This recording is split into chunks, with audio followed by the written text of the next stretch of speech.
Notre Dame es muy famosa, pero no entiendo realmente el porqué. Bueno, sí que lo entiendo y os lo explicaré después en el vídeo, pero no tiene nada que ver con su arquitectura gótica. Estando aquí en París la han comparado con la cumbre del gótico que es Reims, Chartres o Amiens. Y para nada. Todo lo que veis aquí es fruto de una restauración muy bestia que hubo en un tiempo posterior al gótico. Spoiler. La mayoría de la gente de hoy en día no aceptaría que hicieran con Notre Dame lo que hicieron con Notre Dame en su momento para que pareciera gótica. Y segundo spoiler, no es famosa por Disney. Bueno, un poco sí, pero es que la historia de Disney está tan edulcorada respecto a la real que parece un algodón de azúcar relleno de miel con sirope de agave por encima y palo de caramelo. Evidentemente las gárgolas son una aportación nueva para la película, pero es que la historia real daría más para una de Tarantino que una de Disney. Y toda esta catedral que veis igualita que la actual, ni de coña es la auténtica, ni la que será en un futuro próximo, pero de eso ya hablaremos. Vamos a hablar hoy del inicio del gótico, The Origin. Yo soy Pau M. Just, con M de medieval, y esto es Deconstruyendo el Cine.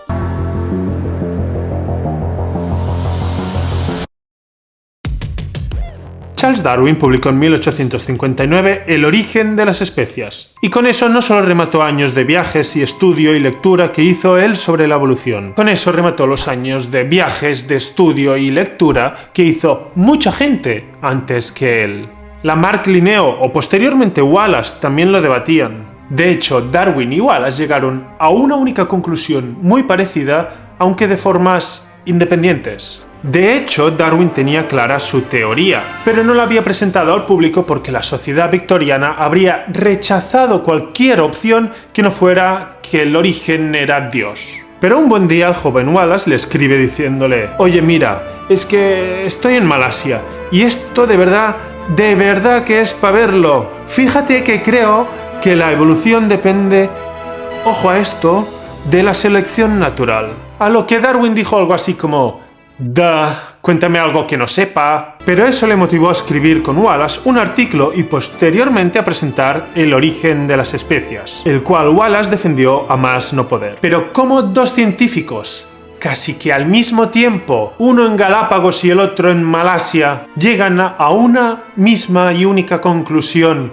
sin haberlo comentado? Pues lo mismo ocurrió con el gótico, que para algo os estoy contando esta historia. Años y años de investigación sobre la evolución o sobre cómo construir más alto, el estudio a través del viaje o a través de la prueba y el error, la lectura de los mismos libros o el conocimiento de los mismos ejemplos arquitectónicos anteriores. Simplemente no es casualidad. El caldo de cultivo en ambos casos dio lugar a que distintas personas de distintas zonas lleguen a conclusiones parecidas a la vez. Así pues, por la única motivación de construir catedrales más altas y luminosas, para que la gente lo flipara, en la Inglaterra del siglo XI se empezó a construir la catedral de Durham, la de Harry Potter. ¿Y cómo la construyen? Con magia. No. ¿Cómo la construyen? Por sorpresa de todos, con bóvedas de crucería. ¿Y eso qué es? Te puedes preguntar. Y yo que te entiendo porque me costó años aclararme con toda esta mezcla de nombres. Mira, esto es un arco de medio punto. Esto así, suave y romo, es románico. El románico es aburrido. Si me oye un académico del románico, estoy muerto. Pero eso es algo que solo puedes decir si no has conocido el buen románico o el prerrománico, como Santa María del Naranco en Oviedo. Lo que quiero decir es que es aburrido de que no le pasa nada, que es muy correcto. Con el arco cubres una ventana. Si lo que quieres es cubrir un espacio, pues estiras ese arco y tienes una bóveda de cañón, ¿vale? No os quedéis con la idea de que el románico es aburrido. ¿Y qué hace el gótico? Como lo que quieren es más altura, es como si lo estiras. Lo que quieres es llegar al cielo. Entonces lo que tienes es un arco apuntado, este del pinchito. Un académico gótico me mata. Pero los góticos son complicados, o mejor dicho, complejos. Y lo que hacen es hacer la bóveda con este arco y luego la cruzan con otra bóveda. Esto de aquí es la bóveda que se cruza, la de crucería. Y esto es lo que usaron en una catedral románica como era la de Durham. Y ahora tú eres, imagínate, el abad de Saint-Denis. y tienes que construir una parte nueva de la catedral. Y sabes que en Dharam han hecho esto, o que los árabes ya hacían esto, o los egipcios, los indios. Bueno, que eres el abad y quieres algo más impresionante. Así que llegas a la conclusión que tienes que crear el gótico, al menos uno muy inicial. Solo que no lo vas a llamar así, porque eso se va a hacer siglos después, desprestigiándolo y atribuyéndoselo a los godos como sinónimo de medieval. Y siendo tú el abad, dime por qué lo quieres hacer en gótico. Pues mira, es por varios motivos. Uno es porque la ciudad medieval toma importancia respecto a lo rural, así que las catedrales, la iglesia, necesita tomar más importancia para competir con otros poderes. ¿Y cómo consigues eso? Con más luz y con más altura. Y así puedes sorprender a la población y atraerlos a la iglesia y hacerlos más creyentes. Bueno, y así también puedes sorprender a esos pringados de la población vecina y superarlos en altura. El quién la tiene más grande, que es lo que ha movido a gran parte de la sociedad desde siempre. Por eso los muros del gótico son más altos, pero eso los haría más pesados y oscuros. Entonces, para que entre luz hay que vaciarlos, abrir ventanas, o sea, debilitar el muro. Y por eso, una vez debilitado el muro, hay que reforzarlo con contrafuertes, o sea, esas partes más anchas que hay en los muros de vez en cuando. Pero eso de nuevo impide que entre algo de luz. O sea, es una competición constante entre querer ser más alto y por tanto reforzar la estructura y querer vaciar la estructura para poder tener más luz. Por eso lo que se hace es alejar la estructura de la ventana mediante arbotantes. Estos arcos laterales que te aguantan el muro pero dejan pasar la luz.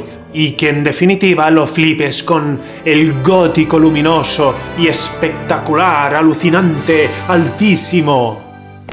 Está bastante guay. Luego ya le añadieron esas filigranas vegetales y todo el rollo. Pero la mayor parte del gótico tiene estas dos justificaciones, la estructural y la luz. Si te está gustando este vídeo te animo a que dejes like, a que comentes, te suscribas, lo compartas y ya si te está gustando mucho te puedes hacer Patreon, donde habrá siempre algo más de información.